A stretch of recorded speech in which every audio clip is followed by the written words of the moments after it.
Okay, hi everyone. Fast question for Kat or someone else. Sorry, could we have quiet in the room, please? Thank you, everyone. We just got booted out and it said that the host had ended the meeting. Did that happen to anyone else or was that an issue on our end only? I had the same problem as well. Okay, great. Thank you to whoever relaunched the meeting. Who is the host at this point? Is that Jeff or? I think it relaunched when I came back in, but I don't know. I didn't do anything Okay. special. Maybe Uh, Mogley? Maybe? Share your screen. Yeah, I should probably share screen. So I've got that, Kathy. I'm going to claim host, but for the host key to host role. No idea. Okay, well, we're going to proceed. I don't think it did. Or sign up. Yes, it did. You should refer to it. That's need.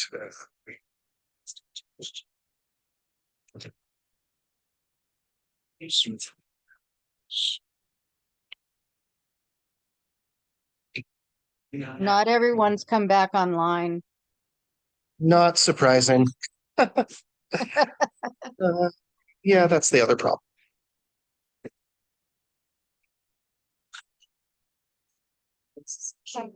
Okay.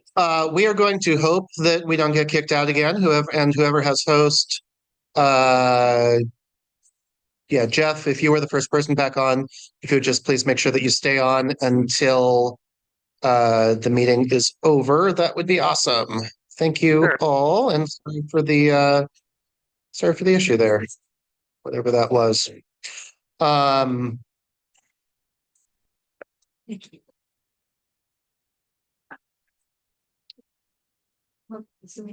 Okay, Tracy, were you finished with your intro? Not quite, but close. Yeah. Okay, great.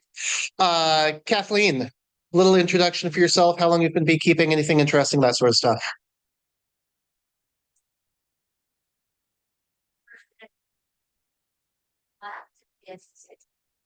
Well, eats, then started throwing up here, bed, and then now I will move them off. Can't hear you online. Can you talk a little bit louder? People online, was that any better?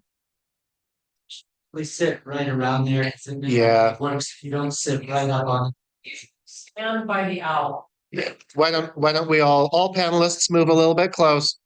Move as close as you can. Let's try to be as easy on the online people as possible. They go to each. Yeah. Well, can we just let's do a little arc right here. Kathleen can be next to me, then Tracy, and then Pat, and then Paul. Okay. Thank you all for bearing with us during technology stuff. Great. Let's move back to stuff. Kathleen, did you finish? I think so. Okay. You've been beekeeping for 3+ years. You started taking a class from PSBA. You gestured toward Tracy, I think. Was Tracy the teacher? Tracy was the teacher.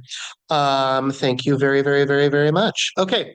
I'm going to ask a couple questions of the panelists individually, and then I pretty much just want to open it up to whatever questions the audience has. So, audience, if you're in the room, when we open it up, have it in your head, raise your hand. We'll try to ask around the room.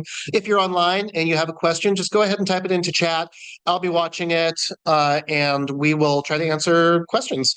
And our topic for tonight is just spring beekeeping. So that can be honey gathering or encouraging the bees to make good honey harvests. That can be extracting honey, that can be swarm prevention, that can be I'm a new beekeeper and I have this weird thing happening and I don't know what it means. All of that is fair game for a spring beekeeping panel, and more. If you have something that feels springy or even just a beekeeping thing that is breaking your brain at the moment, that's what we have all of these people here for.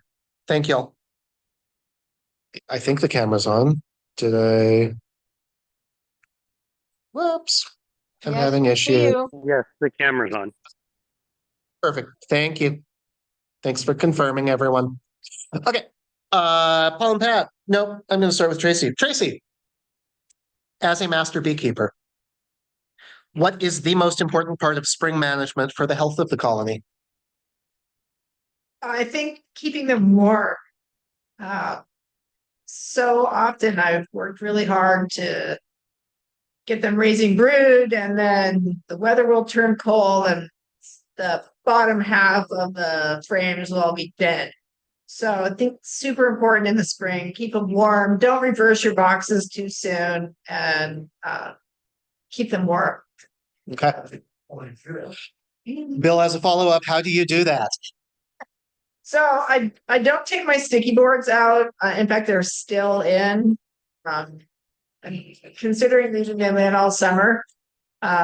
Beekeeping is about experimenting, so that's my experiment for the summer. But I make sure bees don't like social distancing. We didn't like it either during COVID, but they especially like to be together. So I think beginning beekeepers makes the mistake of adding new boxes too soon, and make sure they're good and crowded before you add extras, and they'll stay warmer that way. Okay. Thank you. Kathleen, the reason specifically that I wanted you here on this panel is because Tracy and Paul and Pat and myself have all been beekeeping for too long. We don't remember what it's like to be a new beekeeper, and I'm hoping that you might. Oh, I remember. So as a newer beekeeper, what was the biggest thing you learned in your first years of spring maintenance? Watch for Watch for swarms. which my first hive swarmed within 4 weeks. I was not prepared. But PSBA had people who talked me through it, and I was able to capture the swarm successfully. So, yeah, trial by fire. How did you find those people who helped you figure out how to catch the swarm? That's taking the classes, coming to the meetings, being out at the apiary. Making all- connections. All you new beekeepers who are here are doing the right thing. How did you find bees? Where'd they go? First, they flew The question was, how did you find the bees? Where did they go? 40 feet up into a tree that I could never. And so I just watched, and they went to the neighbor's house, into a plum tree. I got permission, got a ladder, suited up, 5-gallon bucket on a broom handle, and the neighbors came out to watch, and we got lucky. Sometimes they're easy to find and sometimes they're impossible to find. It was surprising, a good jolt, and they fell in, and we just quickly put them into a box, and it was fascinating, frankly. It Yeah. is. Swarm catching really, really is fascinating. And if you all have any interest in catching swarms ever, please reach out to someone on the PSBA swarm list and ask if you can do a ride along sometime to experience catching a swarm with an experienced swarm catcher, which everyone on our swarm list should be. And then next year, you'll be an experienced swarm catcher and you can be on the list too. Paul and Pat, as honey producers, what are the most important parts of spring management for you?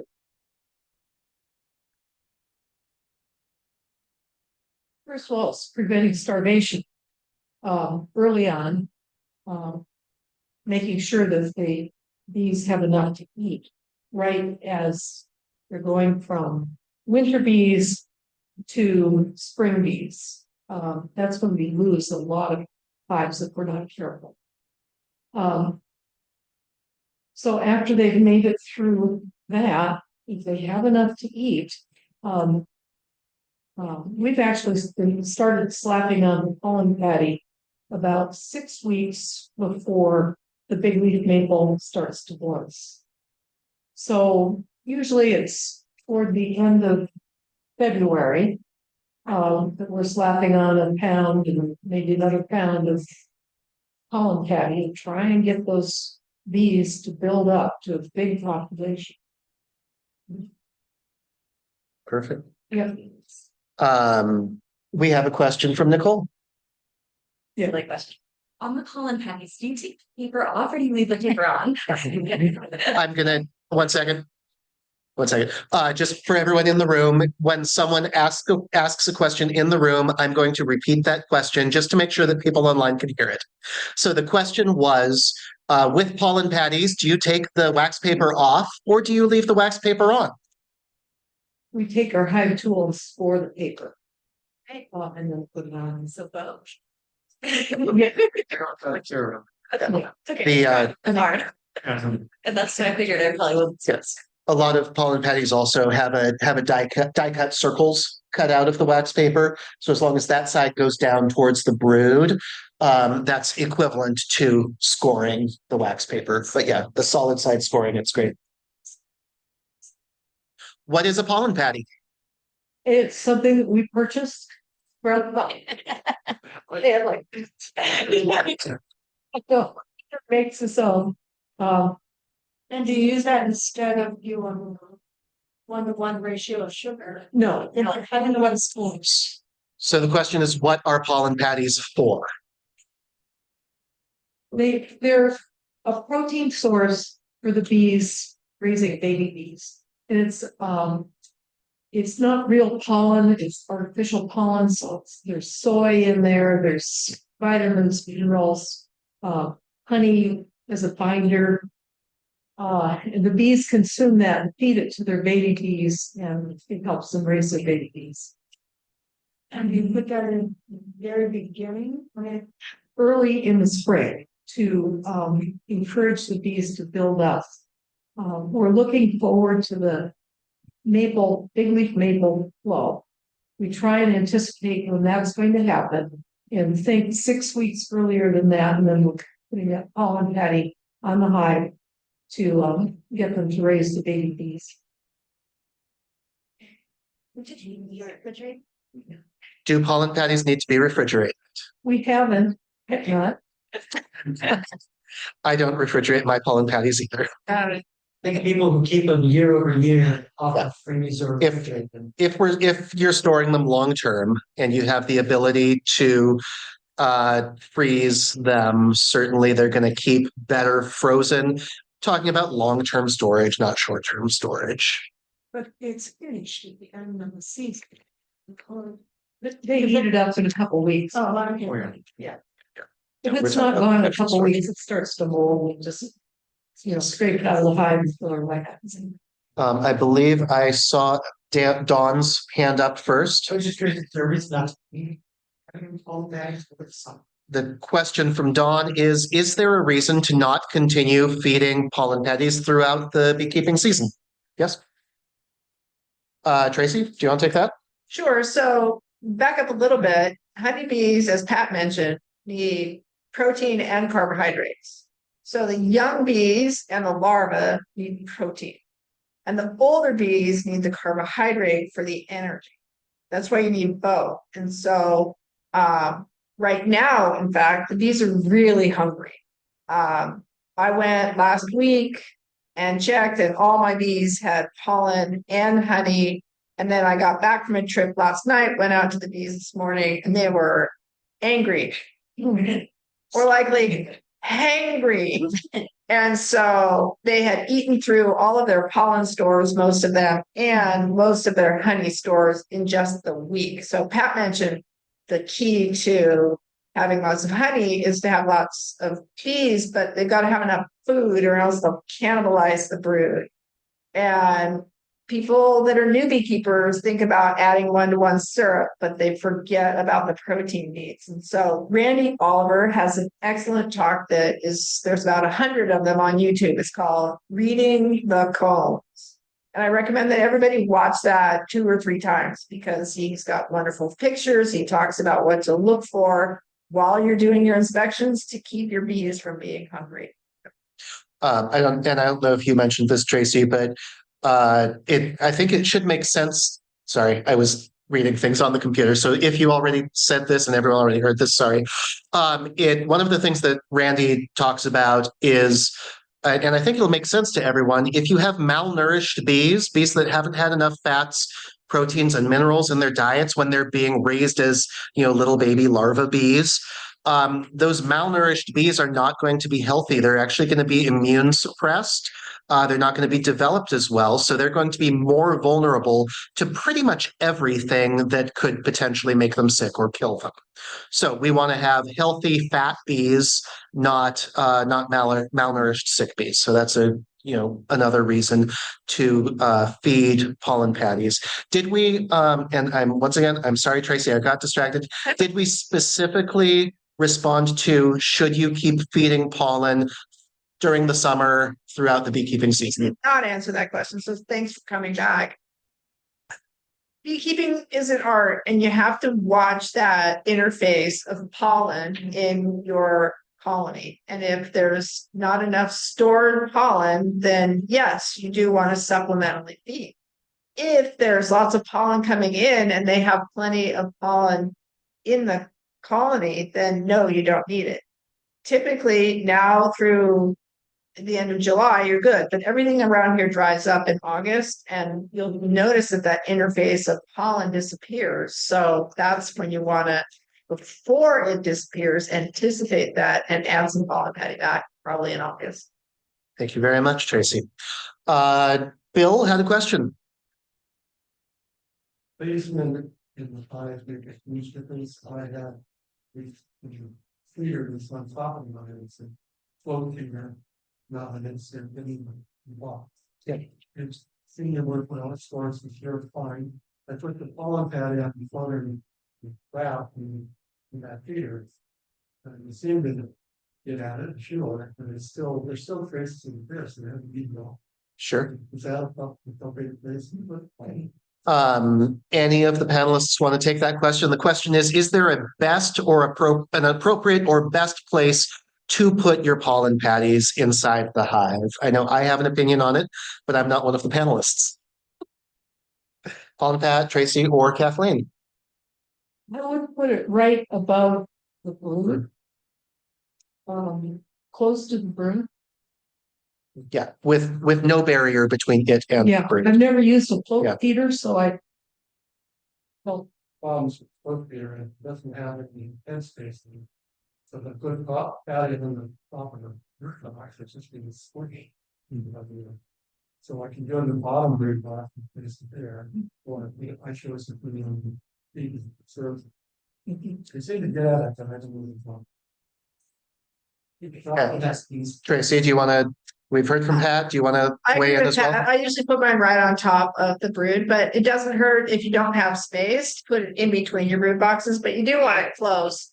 It's just like at home with humans, the closer the food is, the more likely you are to go to the refrigerator and eat it. Especially when it starts getting cold, they're not going to go up on top of that float feeder to get pollen. Perfect. And how do we get them? Question: where can you get pollen patties? Pat already told us where they get their pollen patties. Manly bees. So any of the bee supply houses, they dance. Okay. Better be. Yeah, You have locally too, right? I have some pollen patties locally. I don't think they're listed online at the moment, but if you call me, I've got lots of pollen patties. So yeah, Rainy Day Bees.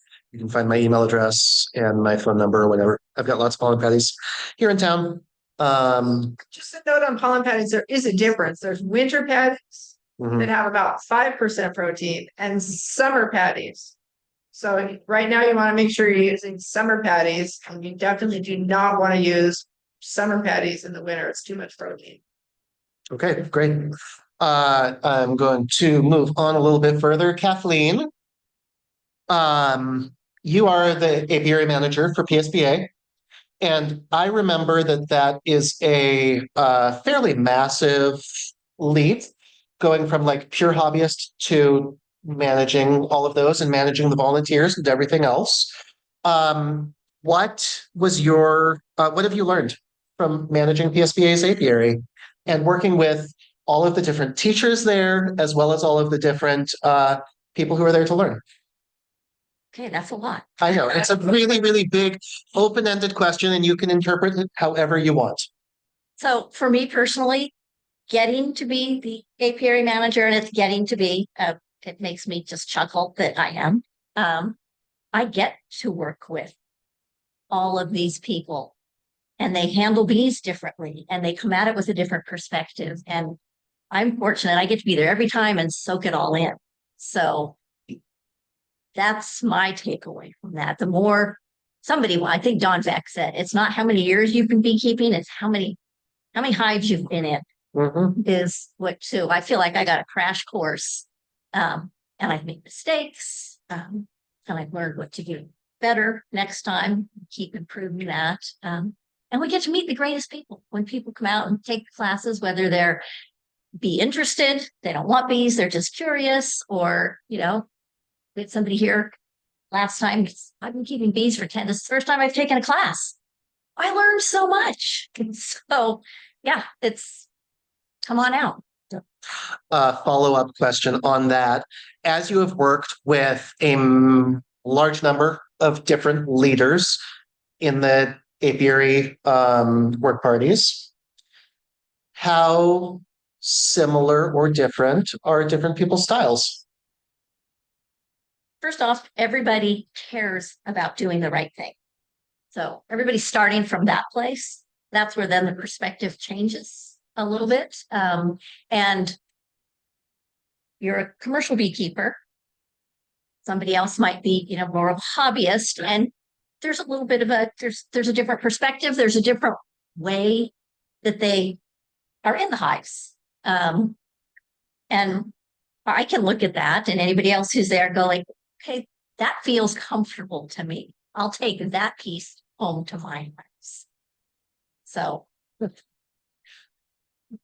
And everyone's a little bit different. Everyone's very much different. But we try to satisfy. I'm sorry, I'm feeding you things yes, now. Yes, you are. I know. But everyone's a little bit different, but we all try to accomplish basically the same things. So the message in different ways. Yeah. I mean, feed, treat, test, keep your bees warm, keep your bees dry.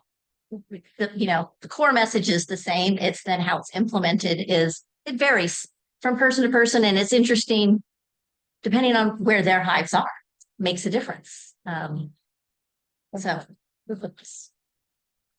have any questions from anyone online? I know we've taken some questions in person. I haven't seen any specific things typed up that I can answer. I see we're having a bit of a conversation, which is awesome. No major questions from anyone online. That's great.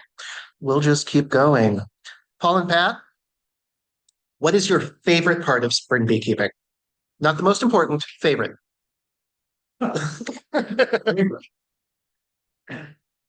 Well, like today, it was a beautiful day. Well, let me back up. In our beekeeping, we keep track of the weather very carefully. And so, on my phone, I've got the app, that answer, and we compare. We can actually, the two apps don't give quite the same message. And so sometimes mine is more optimistic than this pattern. And so this week, Monday, looked like we could have made it out there. So we were going to go to the Fall City, to apiaries out there. Could have made it Monday. We would have had to be worried a little bit about the rain at 11 o'clock. I think we instead said, "Well, just wait." So today we went out, we're going tomorrow to harvest where we prepared, and it was delightful. I mean, the green, sky was blue. That nice cool breeze. It was really fun to work out there. You can go through the hives and check them. So, yeah, that was good. How are you feeling about our first 86-degree day tomorrow? Well, we're going to bring these boxes in. We're going to get started. We get out there maybe 9 o'clock and get them in by noon. Then we'll start extracting. And honey runs real well. It's all 8 degrees. And so I just sort of happily sweat and do it. Because you've experienced this, I'm sure. When the temperature gets warm, the honey runs. And when you're spinning it out, works real well. check the bricks. Good, keep going. Okay. What happened? What happened? What happened? Yeah, weather happened. I'll move on to Tracy. We're gonna Paul and Jose are gonna talk about weather apps. Tracy, you and Kathy, I mean, a inherent part of spring beekeeping is making new queens. The bees want to do it, and sometimes we want them to do it. Sometimes we don't want them to do it. But you guys have been queen rearing for, I think, quite a while, right? How long have you been rearing your own queens? I'll let Kathy answer that. Kathy, do you want to answer that? Yeah. Kathy, how long have you been raising queens? Working on it. I'm working on it. Here we go. I've been raising queens for about 22 years. I started 24 years ago. I had my own business with 200 hives by the time I was in my third year. And in my fourth year, I partnered with a third generation beekeeper in a commercial operation, and I did all of the queen breeding and worked on my genetics that way. I kind of don't do too much of that anymore because I'm getting old and trying to be retired and have other things that I'm doing besides just living for the bees. But I think everybody should, give it a try. And it's not that difficult. I mean, you can just read up on it and attempt it. And the best thing is to get the best cell builder together before you're ready to introduce your grafts. And with that, you can tell right away how many of your grafts take, because the bees just, all the little nurse bees go just directly to those grafts. And when I first started, I was maybe getting about 50%. And it didn't take too long till I was getting 80 to 90%. So, I always grafted as many as I could and then hope for the best. But the real key on grafting the queens is to make sure that you're getting down underneath the egg or larva and getting the royal jelly that's there so that they're not being put into a dry cell. Putting them into a dry cell oftentimes will make it so that they don't get enough royal jelly right away, and they kind of shrivel up and they won't grow for you. But it's not that hard. Everybody should give it a shot. So I'll do just a tiny bit of clarification on that, and then we'll toss it back to Tracy. For those who may not have experience with queen rearing yet, there are a number of different ways that we can rear queens. What Kathy's talking about and what the standard queen rearing method is called grafting. And when we're grafting, we take we have a tool and we manually transfer a very, very, very, very young larva or sometimes egg from a worker bee cell into an artificial queen cell that is in that vertical orientation. And by manually transferring that worker larva into the queen cell, the bees will treat it as if it had always been intended to be a queen. So that is how commercial beekeepers do their queen rearing and how they produce thousands and thousands and thousands of queens every year is through this grafting method of queen rearing. Tracy, go ahead and add whatever. Sure, and have to do that. Remember when I was doing the beginner lesson, I showed those frames, the box that I picked up, and you saw that they'd already started those. And that's the easiest way to make a split and raise your own queen, is to get them to almost swarm, but not yet. And then if you use a little nuke box, 5-frame nuke box, it should be in every beekeeper's arsenal and in your storage area. And then you just take that frame with the queens that they've already started. I reduced down to 2. Jeff and I both reduced down to 1 on super swarmy seasons, but I give it 2 for now. And then I just placed that and a frame of capped brood and a frame with honey and pollen in a nuke box.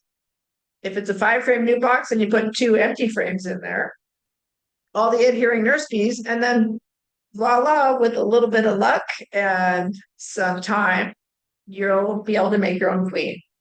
And then you decide, do I want an extra colony or do I want to use this as a resource colony to experiment with and look at and learn about bees or in depth? Or do I want to then put that back in and do a newspaper combine later with the new queen? So there's lots of possibilities and you don't have to graft. You can just take those queens that the bees have already started. So everybody can do it. Yeah. Who feeds the queen? The workers do. Yeah. Yeah, Dawn had a question, follow up to that. They put the cells right next to each other and they put them in different places, and also is there typically one at the bottom, the top, or middle of the frame? Where the ones are making. And I'm sorry, I was reading again, so I missed the start of your question for repeat. Making several queens, will they put them next to each other? Or they will maybe in different places? So when the bees are making their own queens, will they tend to group them, or will they put them all over the place? Yes. Both, yes. If your hive is swarming, how much of the hive, or is not actively swarming, but is getting ready to swarm, how much of the hive do you have to look through to be certain that you got all of the swarm cells, Tracy? All of it. But the easiest, quickest way to do it is to look in between your brood boxes. If you're using deeps, like I said earlier, tip that box up in the front and look underneath there. And that's where all your swarm cells are going to be. Now, sometimes they build supersedure cells too. So in order to guarantee that you saw them all, which is never a guarantee, almost certainly, you have to look at every frame to see if there are swarm cells and or supersedure cells. But usually if they're swarming, they're all on the bottom. And sometimes they put them all together and sometimes they put them on multiple frames. Sometimes there's 2 right next to each other and sometimes there's only one. It is kind of willy-nilly. I'm going to make a little addendum to that myself. If you have any bad comb in your hive, by which I mean damaged comb, where there's part of it that's lower than others, they are also going to see that lower area as the bottom of a frame, and they will draw swarm cells off of the good comb with the, like if it's been mouse eaten or was knocked down or whatever. So you can have swarm cells higher. One time I even found a supersedure cell above a queen excluder. One supersedure cell above. So Kathy's always talked about being convinced that the bees will move the eggs. And I always thought, well, really? Until I saw that. And the only way that egg could have gotten up there is if a bee moved it up there. Yeah. Yay, bees. Okay. Gonna throw it out. Anyone in the room? Heidi has a question. Question. So what are the things that, is that a swarm that comes from these things that are hanging? I mean, or is there a queen in? I mean, I'm not certain why you're calling it swarm. So the question is, why are queen cells that are in swarm position called swarm cells? I'm going to say. Kathleen? So what you're seeing, when you look at that picture, that is where the queen is growing. Okay. So that's when they say the queen cell, and it's a swarm cell because it's at the bottom. They're getting ready to swarm. But the cell itself contains the queen. And it's some sort of that white kind of a sausage thing. It looks like it's hanging out. It looks like a peanut. It does look like a peanut. Oh. Made out of wax. Yeah, it's just, yeah. And it's got a queen. And there's a queen that's in. Larva or pupa, depending on whether it's So, or and not. as a beginning beekeeper, I will say, as Tracy and Peter are saying, do queens. It seems so easy. as a new beekeeper, that all is like, it's a whole other language. Like just the bees like alive is a good goal. Raising queens, That's my goal. Yeah. They still were alive. Yeah. Okay. Okay, we have a question from Mike. And 5 weeks ago, last week, I had a super seizure at her. The queen went away, now have a queen. So Mike said that he got a swarm, not a swarm, sorry, a nuke or a package, a nuke 5 weeks ago, and it has already either swarmed or superseded. But the old queen is gone, a new queen has come. Long live the queen! It is impressive how well the bees can take care of themselves if we let them do it. They just sometimes take care of themselves in ways that we don't want them to do it, such as swarms. If you're in the city, at least. Anyone else in the room? I've got behind me. No, sorry, Rosie. Rose, sorry. Thank you. So, mentioning something that's like super absorbing, like winter, older months, and what do you do in springtime when? The question is moisture control in the spring. We all know, well, new beekeepers may not know, but we will talk about and have talked about moisture control in the winter. How do we handle moisture control in the spring? Anyone specifically want to take that one? Paul? We don't. Really don't. All the hives I looked at today, tip up the lid. And if there's a little patch of moisture up there, I think, well, it must be good health down below. Respiration's going on. In the wintertime, that's a different case. But now, well, we don't worry about the sign of good health. You do the spring showers and things. Okay. Kathy wants to add something to that, I think. Kathy? Thanks, Peter. I tried moisture quilts, which is just like a little short box with wood shavings, like rabbit shavings, and that works. But I really like moisture boards, and I buy 2 for each hive. So one is on, and when I inspect, if it's damp, I take it off and put a dry one on and take the damp one back into the garage and let it dry out for the next time. And I find that they really absorb a lot of the moisture. Picture though, you've got them off already, right? Oh yeah. But yeah, there's moisture control in the winter, moisture boards like Kathy's talking about. Absolutely wonderful. But yeah. Yeah, I don't take them off until we're pretty clear on not having, rain like crazy. And, we had some really bad blizzardy rain a couple of weeks ago. Unfortunately, a couple of my splits had queens that were supposed to emerge then, and they did, but they never made it back. So there you go. Thank you, Kathy.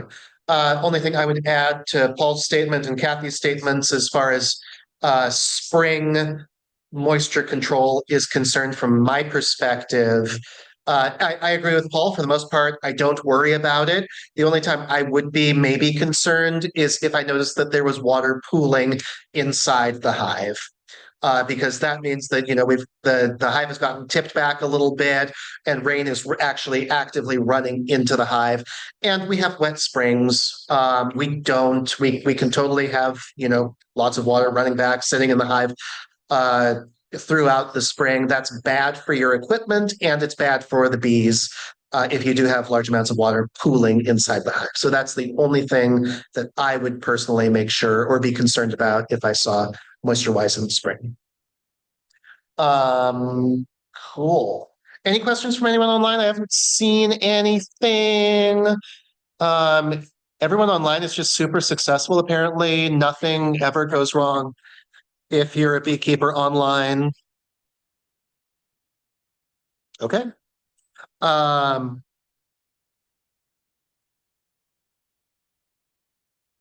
Anybody seen much in the way of lights? Sure. Has anyone's Paul, Pat, Tracy, Kathleen, has anyone, and actually I will send this around to everyone. say so. Yeah, I will have each of them answer this one. Because I think that's a great question for each of the different groups to tell us from different areas, because they are all actually in different areas too. So Paul and Pat, what's mites? I've actually seen mites drone brood, and I've seen a mite on a worker bee. And we treated our bees with formic acid, formic pro, between when the maple was done before the blackberry started. Yeah, so we've already done one treatment. We didn't treat as early last summer. We lost a whole bunch of hives in August, and I'm sure that was just a virus load that was built up from too many mites. Wow. So we're hoping to not lose bees in August this year. So seeing mites on bees, does that make you want to treat again? No, that was kind of before the treatment, wasn't it? Yeah. Saw the mites on the bees. Yeah, it's about the time that we were When there getting was no really main- serious about treating. Yeah. Tracy? I Right. use AppGuard in the fall and then I sell nukes in the spring. So that's my first opportunity to treat. I use oxalic acid strips as early as I can get them on. They usually get on in March. And then as soon as I make my slits and my new colonies become broodless, then I use oxalic acid drip because it's about 98% effective then. And then I leave the oxalic acid strips on for summer. They usually do pretty well. And just to make sure that I'm going to say this loudly so that everyone hears it, oxalic acid dribble is 98% effective when there's no brood in the hive, No, right? no capped brood is the key. Okay. Kathleen, well, sorry, do you have a follow-up specifically for her? Yep, go. You. Oxalic acid treatment. The question was whether you can harvest honey while the hive is being treated with oxalic acid. I think it's labeled for use while your honey super growing. Yep. That and form pro. Yep, and HopGuard, Oh yeah, and hot guard. not the use of flies. HopGuard is also labeled for use while honey supers are on your hive. Kathleen, what are you doing either in your apiary or the PSBA apiary? PSBA apiary, we tested with Peter 2 weeks ago, and the hives were within the threshold of not needing to be treated yet, but we will be testing again and treating as needed. We have Varoxan strips instead of making our own, supporting the people who are doing all the research. So we've got those on hand. We'll use them if we need to. We've got Forma Pro ready if we get a mite bomb and we need the status. Varoxan. So it's the oxalic acid strips, but it's the one that they're selling. Man Lake sells them. It's a new treatment that was released last fall. Was just approved for sale last fall. And it's oxalic acid. It's, but you drape them over their long and drape them over the brood frame. So, and I've used some of those at my hive to help. It seems to be effective for now. What do you say? Before treating, what's that? So the question is, how do you test? Yeah. I just, The question is, how do we test for mites? I don't suppose we have a. yes, Is there one? Does anyone have it? Okay, Sam's gonna go grab it so we can show it to everyone. But Kathleen, do you want to talk about how to test for mites? And so, and again, as a new beekeeper, when I'm told that we need to sacrifice 300 bees, I was appalled. Like that seemed like a dreadful thing to do. But if you don't, you lose the whole hive. So it's I'm just gonna show kind of the different pieces to the people online so that they can see them well. And now you can talk about everything. so you All yours. you get your 300 bees. Ensure that the queen is not one of those. Rubbing out, it's super stressful as a new beekeeper. Watching, the experienced people do it. It's like, that looks easier. Then you go home and you're like, oh, this is not so simple. The bees die, you swirl, and the mites drop off, and then you can do it. So, or you can also, I have never done a powdered sugar test, but I have done them. I don't do them regularly. Jeff maybe has done more than me, but it works in a very similar. The concept is very similar. We take a sample of bees by volume that we know roughly how many bees are going to be in that sample. And then instead of using alcohol to knock the mites off of the bees, you shake them with powdered sugar, which causes the mites to fall off. The advantage of the powdered sugar shake is that theoretically the bees actually survive the mite test. It is a little more difficult to do correctly, so I am always, I have my concerns on the powdered sugar shake about whether or not if it's not done correctly, you're going to get an inaccurate result, and most likely the inaccurate result is going to make you think that you have less mites than you actually do. So for the purposes of accuracy, the alcohol wash, in my opinion, is much simpler and more accurate. And I'm not on the panel. I'm sorry, I just talked way too much. Jeff, I saw you took yourself off mute. Do you want to say anything else? Yeah, I think it was Randy Oliver said this, but I think that there was a study done and the powdered sugar shake actually does kill the bees, just not right away. Yeah. They marked all the bees they did a shake on, they put them back in the hive, they crawled in, and they went back to check and they were all dead. They'd all been carried away. So it is that shaking damages them still.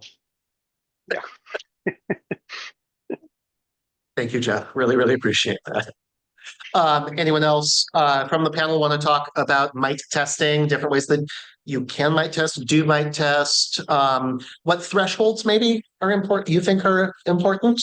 All I have to say is easy check really is Easy. it really is easy, and it's worth it to buy one. Yeah, it's called the easy check for a reason, because it's easy. There are videos online on their website on how to do it. Personally, I just use a laundry tub bucket and I take a frame without the queen. I smack the frame on the bottom. The foragers fly out. You've got plenty of nurse bees on the inside. You grab a half a cup of them, dump them in the easy check, shake them up, and then dump the bees. It's roughly 300, and then count. And then keep track. You can use that alcohol over and over and over. And then once you get too many mites in there, then you just use this kitchen sieve to get the mites out. And if you think that you haven't seen any mites, therefore there aren't any in your colony, you are mistaken, because the mites usually hang on the bottom of the bee. And so if you see mites on top of the bees, you've got a problem. You've got a big problem. So don't think that you don't have them, you do. Dairy, wait, okay, we have two questions online. Or maybe a few. One second. There we go. Connor online is wondering if anyone is actually seeing the start of the blackberry flow yet. I have seen definitely some flowers open. Has anyone actually noticed the start of the flow yet? Because those are different, to be clear. No. Yeah. I just have a few flowers in North Renton.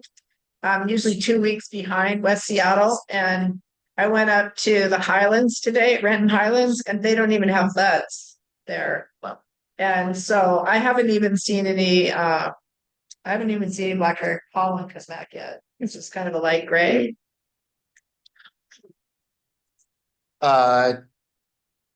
Darius online wanted to know why we should test for mites rather than just prophylactically treating, for example, with oxalic acid vaporization in his example, but prophylactically treating with anything. Why would we want to test? Kathleen, why don't you give it a shot? You don't want to treat if it's not necessary. and then they can become resistant to the treatments. As a beginner beekeeper, that's what I have been told. I've not experienced that. So that would be my answers. Okay. Correct. Possible. Yeah, so prevention of the mites building up resistance from unnecessary treatments, and especially constant treatments, like in the example of like just vaporizing weekly for the entire beekeeping season. From a breeding perspective, Kathy or Tracy, any thoughts? Well, if your bees are sick, they're not going to raise healthy queens. So you need to make sure that you have a healthy colony in order to raise healthy queens. Healthy colony. I just wanted to tell you a quickie mite test that I do is I get a tweezer that is just has the 2 prongs, and I slide it right down. You've got to get into the drones that are almost ready to hatch, but I slide it right down the sides of the cell and pull that drone out, and you can look at them and see the mites. So I usually do about 10 of them to work out my formula to figure out if I need to do a treatment or not. But it's just kind of a quickie way of doing it without spending a lot of time with the Easy Check. Although I think the Easy Check is about the best invention that has come along. The mice on the drones, when you say is breeding. The question was, how many mites on the drones would you say is the treatment threshold? See one mite? Well, if there's a mite in the drone cell, you're going to have the foundress, and you're going to have 2 or 3 daughter and the male offspring. So you can see like 4 or 5 mites in there. So are you asking for how many infested cells? Did If you take a sample of 10 cells, Kathy, and 1 is infested, would you treat at that threshold? Or what, do you have a sense of that? Is it that exact? I usually do 10, and if I see 3 drones with mites, then I would treat. 3 I infested kind of, cells. yeah, I kind of I hate mites so much, and they vector. It used to be 20 viruses, but now I heard it was 27. That there's more things that they're bothering our bees with. So I probably I'm overly conscious about mites. So I mean, I think that you could probably have a little more infestation before treating, but I don't wait. What do you think, That sounds. Peter? You kind of made a funny face. What'd you think? I was reacting to the room, not to you, Kathy. No, I mean, I think all of us on the panel agreed to not. It's better to be too careful about mites than not careful enough. We have pretty much done all of the questions that I had. I could pick on Kathleen one more time.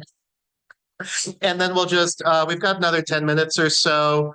If anyone has any additional questions, or we can just close down to the online and the in-person and let conversations go from there. Kathleen, what are the biggest areas that you feel you are still learning about? All of them. Bee biology. Bee biology. So the science piece, I need more of that. Mites. Also, I need to be able to. I can't always see. I can see a mite on top of the bee, but I haven't quite figured out how to see them. On the underneath side. So that would be that, and then reading the flow. I'm not a native of the area, so understanding when the flows are happening is still learning curve for me. Yep. And I said I was going to pick on Kathleen, but there's no reason that question should be limited to Kathleen. Tracy, is there anything major that you're still learning about? Same question to Paul and Pat. We're all always learning as beekeepers. I learned from Kathy a long time ago. The more I learn about bees, the more I discover I don't know about bees. So the thing that I'm focusing on is trying to get better at queen breeding.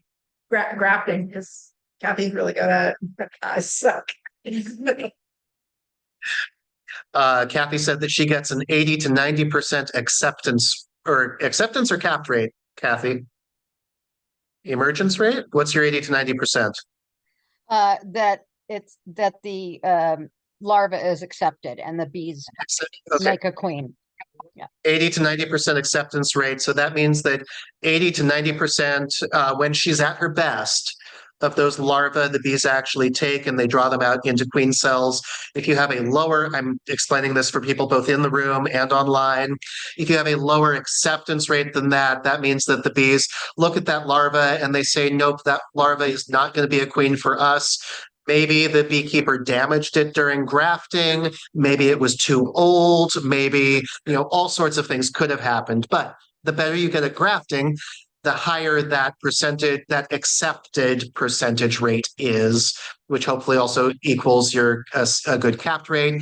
And then you put them out into your mating nukes and you find out what your actual mated percentage is. And that varies based on where you are, how your drone congregation areas are, all of that sort of stuff. Technically, they say that about 80% of the queens that go out on mating flights come back. I think that's not happening this year. No, this year it's been bad. Yeah. This spring I've only had about 60% of my queens come back. I've got half of those, they've only let her draw, lay 1 or 2 frames of eggs and then they supersede. It's been super discouraging. Yeah. I'm just about to start grafting. I set up my cell builder yesterday, so I'm probably going to do my first graft tomorrow. So fingers crossed. It's been a little while. It'll take some remembering how to do things. Paul and Pat, anything that you all are learning about bees, beekeeping, or honey or anything else this year, or that you want to learn, depending? Made a big cultural shift last winter, last fall, I think it was. We changed from screened bottom boards to solid bottom boards. And that was in response to an article that we read, and then we did a little bit more research. It was in Bee Culture, I think,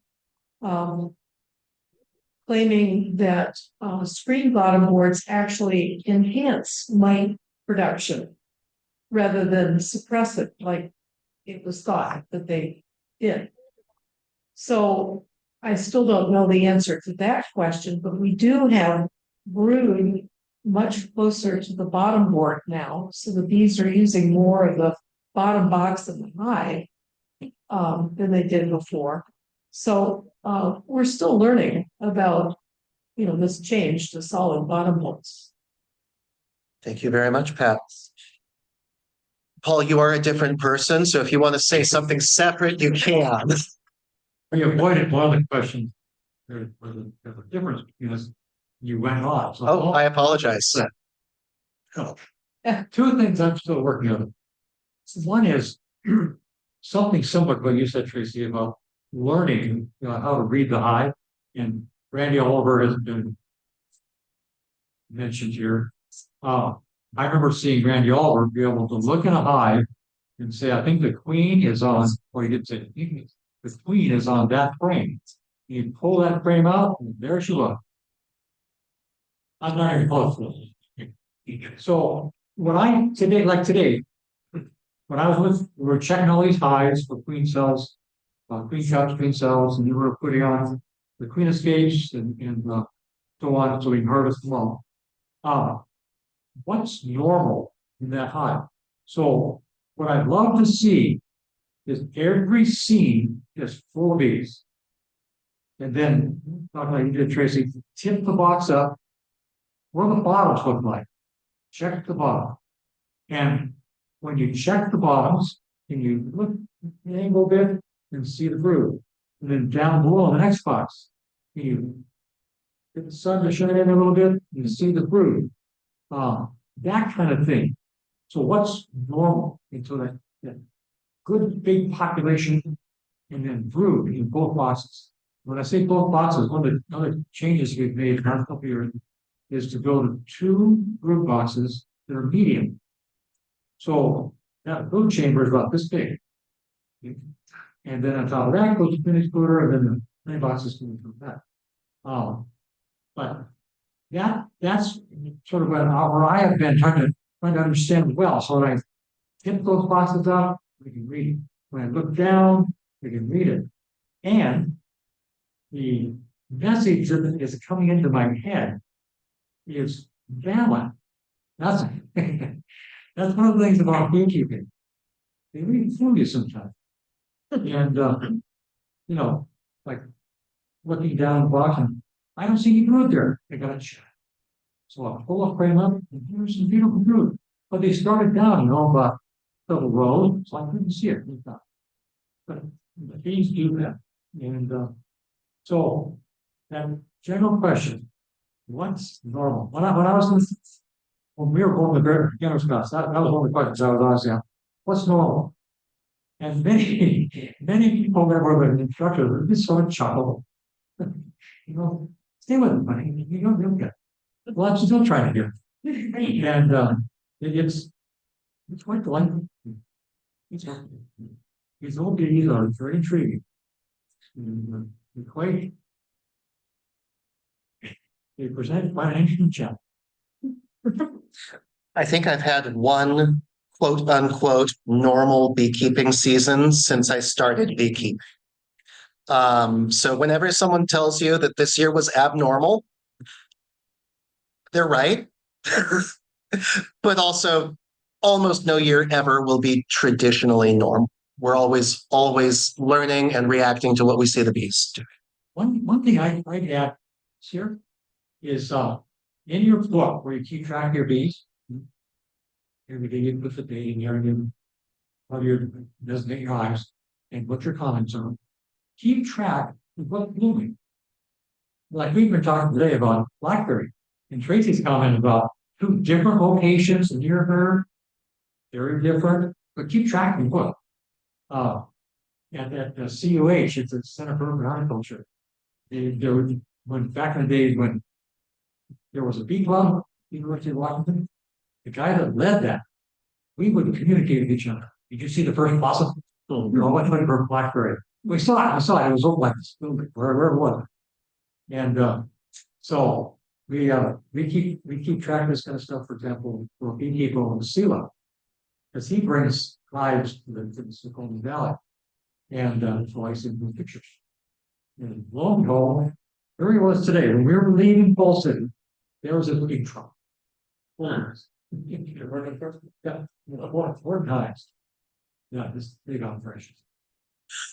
I want to really quickly acknowledge Darius's statement that oxalic acid vaporization does not have any resistance in mites, nor has it shown any nor have mites shown any resistance to it to this point. I want to acknowledge that is a true statement to the best of my knowledge.